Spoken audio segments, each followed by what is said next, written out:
Jim, our next question. Let's go to this. It's from Jacob. Dear Jim and Alice, I've been listening. What? I've been a longtime fan of Jim Cornette.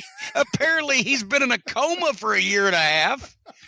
I've been a longtime fan of Jim Cornette. Pray tell, Alice, what does he have to say? And I have a question to ask. On the November 2nd, 1998 edition of Raw, Mr. McMahon, in a wheelchair, being pushed by the Big Boss Man, has a run-in with you backstage.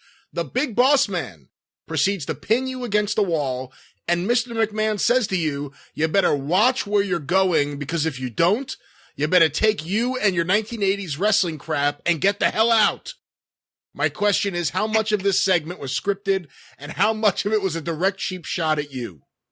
Well, no, it was all scripted because it wasn't a lengthy thing. So pretty much he runs into me as I'm coming through the door. Oh my God. And I hit him. I opened the door and hit his wheelchair. Oh my God, Mr. McMahon, I'm sorry. And he's got Bubba as his bodyguard at the time. And he jacks me up against the wall. And Vince says that. And of course it was, Russo and his fucking left testicle Ferrara that had written it, because they had to take a shot at me because they couldn't even do the thing right without getting in a knock that nobody really understood at that point in fucking time but them.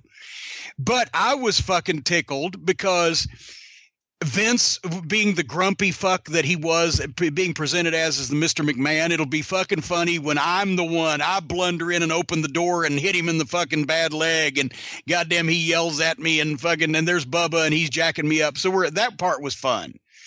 But it could have been so much better if he'd hit me with a generic, like, I'll have you, swabbing out toilets in the Titan Tower fucking gym or whatever, instead of doing Russo and Ferrara's stupid shit that only appealed to the small segment of smart fans at that point, and then didn't appeal to all of them because half of them felt the same way or more, which is why all my commentaries got cheers when they played them on the big screen in the arenas. But I digress.